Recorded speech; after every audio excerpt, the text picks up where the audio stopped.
G'day YouTube, 1MJ here and welcome back. Alright, so we are getting right up in that kind of $1.8 trillion mark, but we just can't breach that kind of $1.9 trillion mark, let alone that $2 trillion mark. We are really kind of stuck at the moment, and we're having a hard time getting past it. But look, the market is going up. It is up 3.5%. Now, I was looking at this only moments ago and it was $1.873 trillion. So again, we have lost a little bit, but look, Bitcoin dominance is actually dropping. So are we going to go into that crazy kind of alt season that we saw back in 2017 where Bitcoin dominance got way down? Now, that doesn't mean Bitcoin basically dies. Not at all. Bitcoin can still go up quite a lot during that, but just the altcoins really start to run as well. We can see ETH dominance still low, but ETH gas prices are quite high, and we'll have a look at a story about that shortly.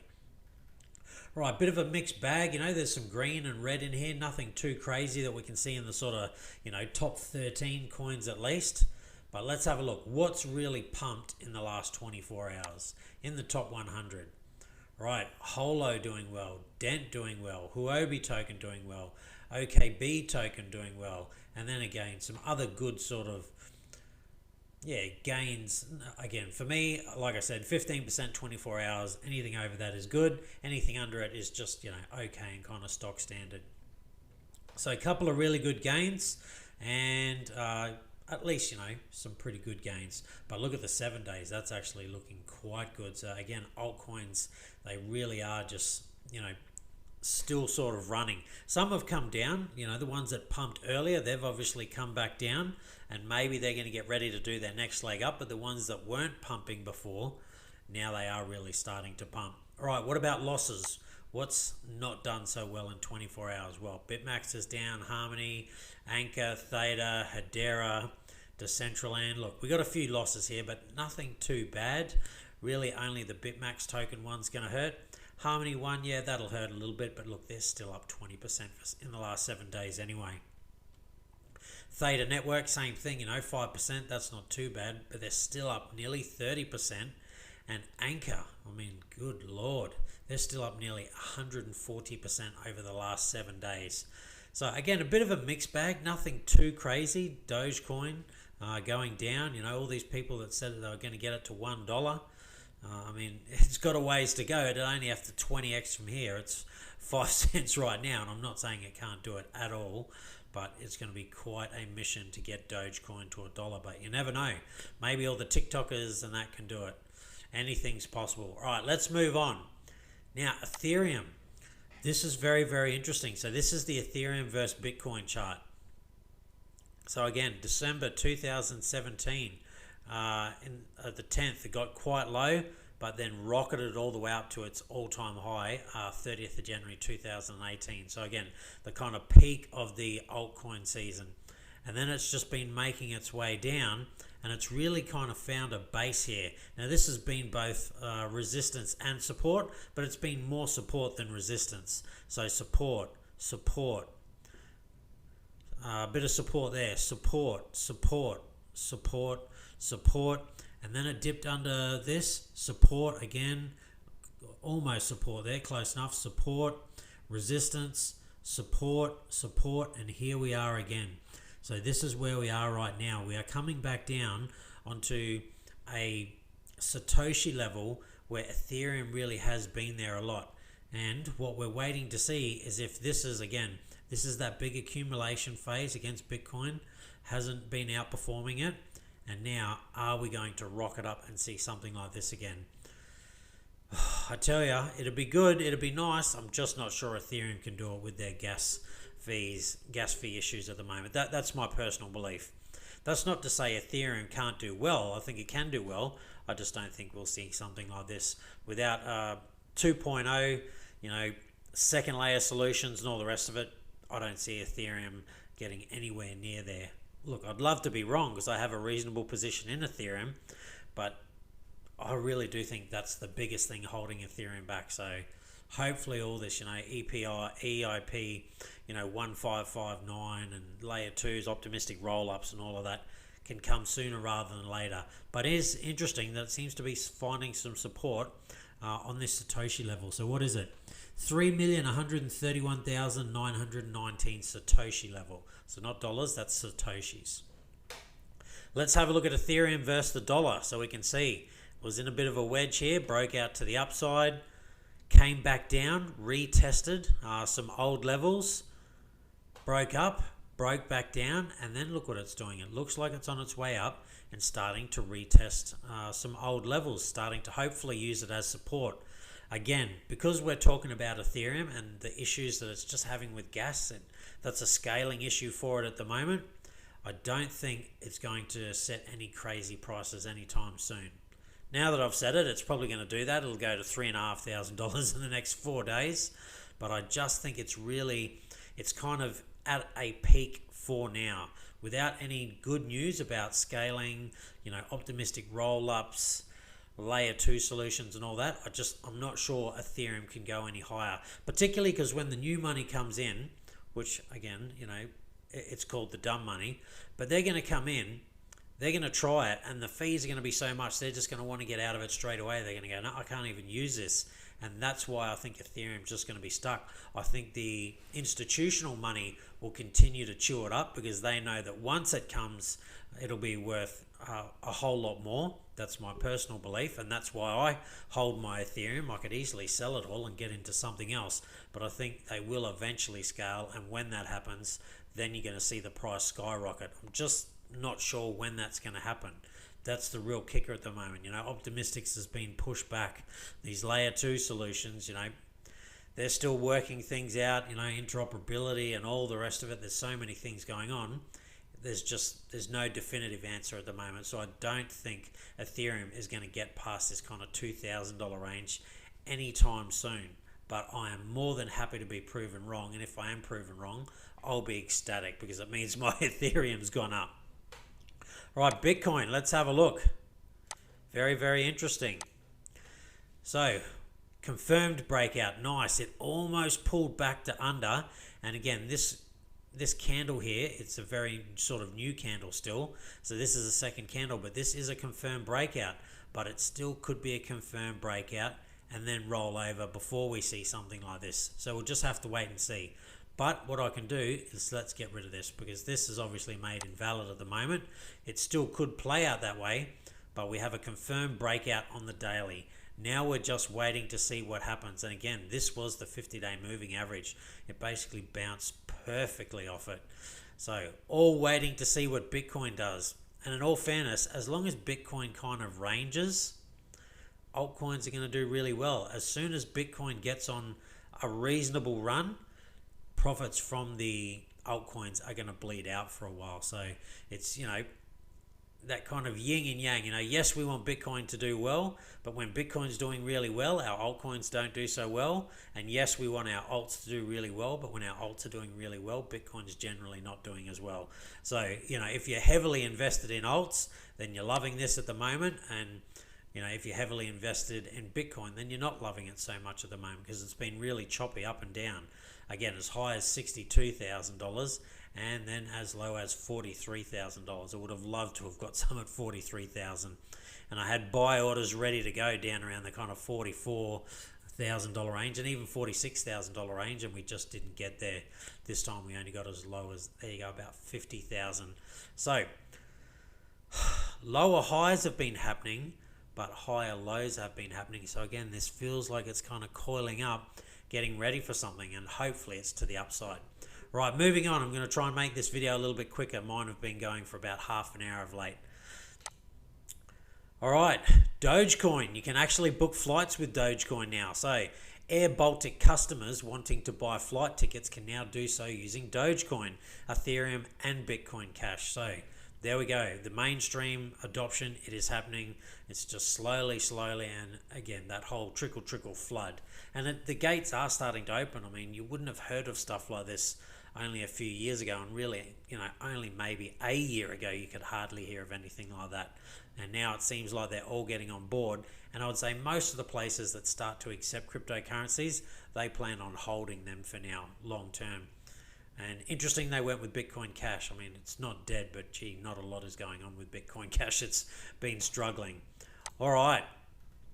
So there is a ton of stable coins on the exchanges at the moment. As you can see here, it's at an all-time high. Generally, when a lot of stable coins go onto exchanges, it's because they're getting ready to buy. I'm guessing they can probably feel alt season coming, or maybe Bitcoin's going to go on a run, one or the other, or both, because they can both kind of go on a run at the same time. Generally, it's one or the other outdoing, though. They don't kind of run too much in tandem. But if all these stable coins are going onto exchanges, it probably says something big is about to happen. Now, what we need to be careful of is that there could be a big dump.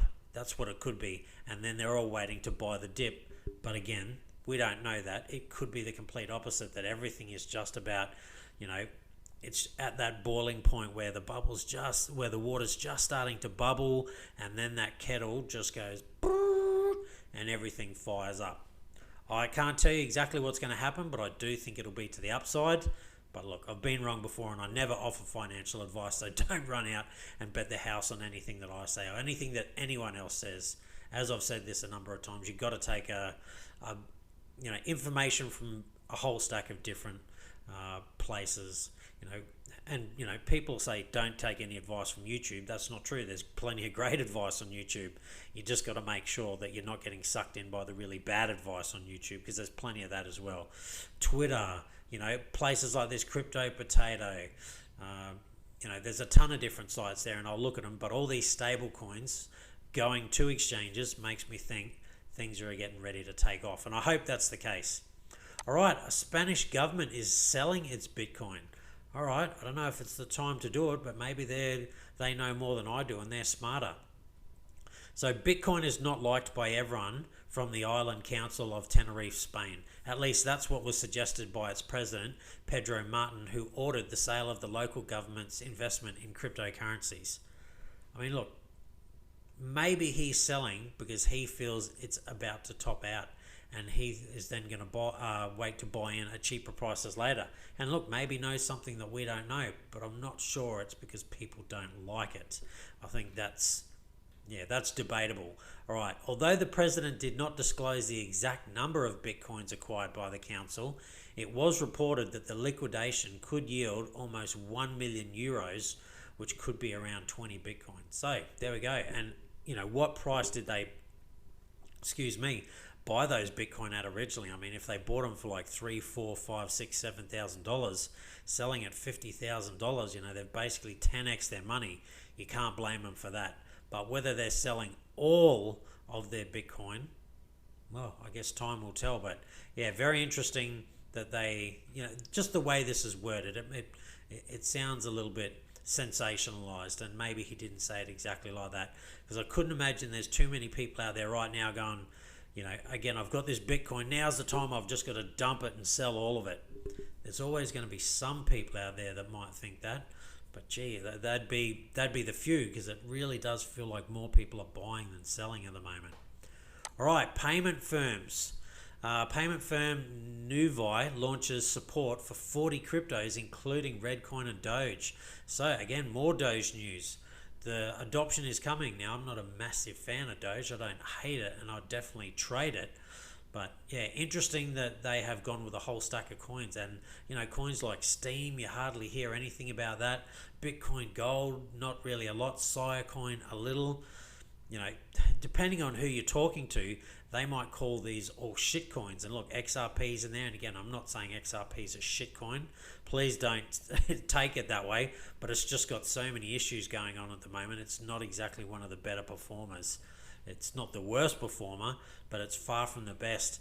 And it does seem like this payment firm is now happy to, take on any of these cryptocurrencies. I'm not so sure. I would want to do that if I was running a payments firm. I'd stick to the bigger ones, but again, some of these smaller ones, Bitcoin Gold, not so sure. Steam, haven't heard much of that in quite some time. Redcoin, I mean, is that even still alive? Please, if there's any Redcoin holders out there, don't kill and hate me. There probably could be a lot of stuff going on, but I just haven't heard much. The hype, anyway, is what I'm going to say. It's just not there. All right. expect more crypto startups to get bought up by big tech, because that's what they've been doing. This is from PricewaterhouseCoopers. So institutional investors will continue to get involved in crypto, the big four firms said in a new report, and they may be going on a startup shopping spree. That is what they do. They get in and buy the startups, and then it's just basically theirs, and they make a fortune. That's what big business does. If you come up with a good idea or something, or start a business, and it's going to do real well, and they're worried that they're going to lose, to you in market share, they're just going to come and buy you out. They've got, billions, trillions of dollars that they can spend. And so they'll throw a couple of $100 million at you. And unless you're sort of absolute that, you're going to take the world with your company or whatever, you'll sell.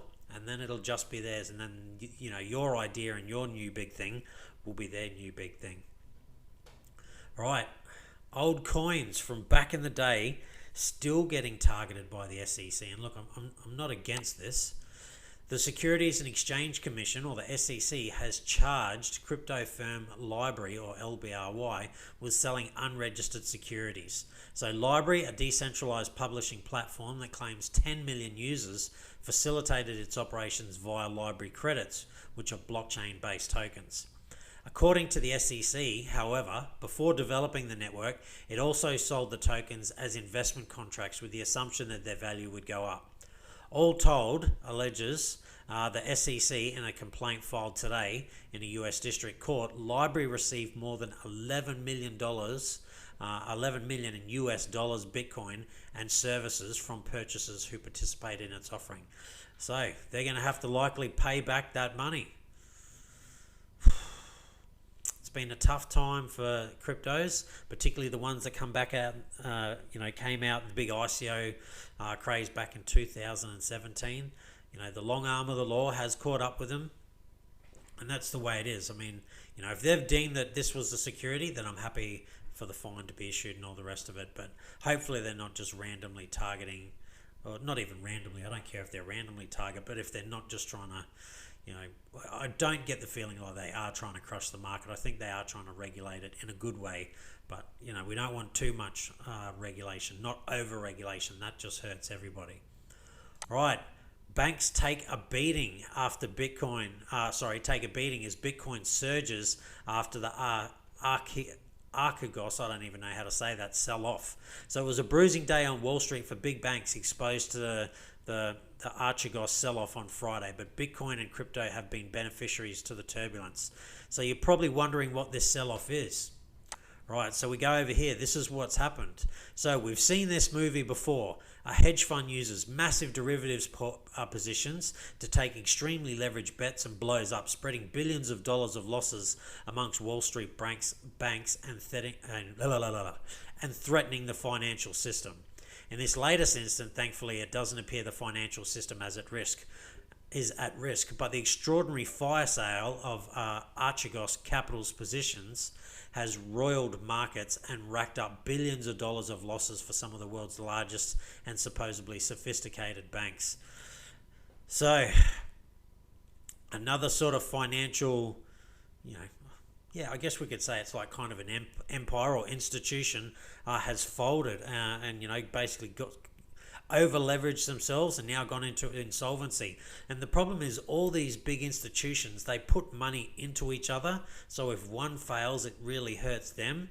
So they're all kind of leveraged the same. And then what companies like this can do is then that they will borrow money against these other Wall Street firms and things like that. And so it's a whole, monopoly of cards basically, that if one falls down, it has, big effects right across the board. But as they said here, it doesn't seem like the financial system is at risk at the moment. But lots of hedge funds and banks and things like that have, they've taken a big hit. And basically when they take a hit, then we take a hit. So we go back over to here and we see crypto markets gain strongly with global market cap approaching 2 trillion. We're not quite there yet. Ethereum was buoyed, by News Visa is now experimenting with USDC as a settlement option. Oh God, While Wall Street continues to be rocked by the sell-off. And look, it has somewhat affected us though, because we haven't exactly skyrocketed to, new all-time highs. And a lot of these places are already in Bitcoin, you know, off to the side in other smaller companies, so not so much them. And when they get losses, the first thing they do is sell off the most liquid thing, and that's cryptocurrencies. And we've had, you know, some kind of downside. Now, whether that has anything to do with this or not, I don't know. And whether this will lead towards us having a further sell-off, I guess that's what we're going to have to sort of wait and see, because this news only just came out today. All right, last but not least, Cosmos. So the long-awaited vision of the Cosmos blockchain has now been realized, as the holders of the Atom token have voted through Inter-Blockchain Communications, or IBC, enabling assets to transfer easily between blockchains. So interoperability, that is going to be, you know, the next big thing. The final vote to enable the feature, and how funny is this, was 112 million to 75. Now, I don't know if that's 75 million. I doubt it would be. It sounds like 75 people, though, voted against it. Well, yeah, it's got me stumped why you would do that. So, an overwhelmingly in support of activation. Maybe that's what it is. They just voted against it because they didn't want to activate it just yet. They wanted more time to test it and all the rest of it. That would make a little bit of sense. So in the simplest terms, IBC enables messages to travel between blockchains that have implemented the standard. The most obvious use case in crypto is sending messages to transfer tokens off one chain and onto the other. So it's interoperability that is holding, you know, a lot of stuff back at the moment, because there's so many different chains. If it was just one, then you wouldn't need to worry about interoperability, but it's never going to be like that. So the first, you know, chain that can really get that on interoperability going and with ease, they're probably going to do really well. And it sounds like Atom is doing all right in the space at the moment. And look, their price hasn't been too crazy. Again, I got in, sold half because it wasn't performing that well. I still sold it for a profit, so that was all right. And the other half that I've been holding is just doing okay. Maybe this is the thing that's going to spark the price. All right, well, that's it from me. Stay safe, be kind to one another. Hopefully you're on that gain train. Things are looking on the up at the moment, and I'll see you next time.